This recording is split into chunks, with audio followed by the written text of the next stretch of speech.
Hey everybody, welcome to the Mark Parham Podcast. You can follow me online by going to Rumble and typing in rumble.com/Mark Parham, and I should pop up. So I remember when there was this whole debate about Caitlin Clark going to the Olympic team to play basketball.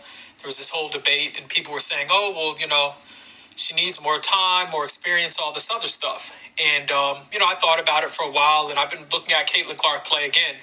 I'm not one of these people that is like, oh, well, Caitlin Clark is the greatest thing since sliced bread. I mean, I think Caitlin Clark, she's, getting better and better. Is she the best player that I've ever seen in the WNBA? No. I've seen players like Candace Parker and Maya Moore just come in there and dominate. So, no, I'm not going to put her on that caliber. Only time will tell. But I was just thinking about this whole debate when I was, with the Olympics and Caitlin Clark and, all the stuff people have been saying about her and just, a lot of different things.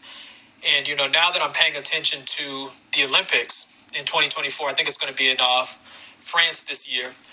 But wouldn't it, from a marketing standpoint, now I'm not saying from a standpoint of, the best players and all this other stuff, but from a marketing standpoint, could you imagine if, I'll even go even further, not just Caitlin Clark being on the Olympic team, but could you imagine if Caitlin Clark and Angel Reese were both on the U.S. basketball team for the women, playing with maybe Diana Taurasi and Aja Wilson and all these other people? Like, could you imagine Angel Reese and Caitlin Clark? They're two rookies. They're two players that a lot of people know about. They have, fan bases that are very loyal.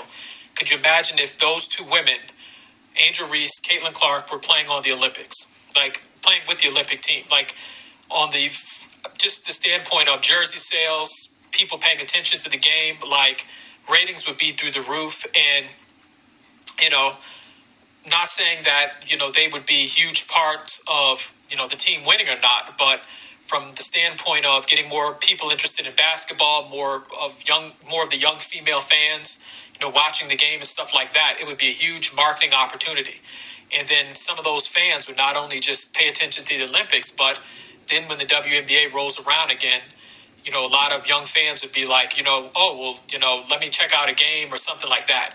It would be huge, I think. And so, I was in the beginning sort of like, well, why are people, debating about this? But, now I'm starting to understand why. But I think not just having Caitlin Clark on the Olympic team, that would, again, a lot of people would be watching, a lot of people would be purchasing jerseys and merchandise and stuff like that.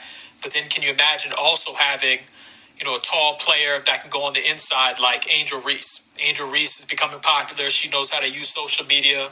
She has a lot of fans in the U.S. And so having those two women play for the United States as rookies and just switching things up would be huge for the sport of basketball and for women's basketball. And then also the WNBA, because you think about it, those international fans would be also saying, oh, well, let me see what's going on in America, and just be a game changer. So in the comment section, let me know how you feel about, putting Angel Reese. I mean, it's not going to happen, but imagine this year having Angel Reese and Caitlin Clark play for the Olympic team for women's basketball. Let me know how you feel in the comment section, and would this be an idea you would support if somebody was going to make that happen this year? Let me know in the comment section.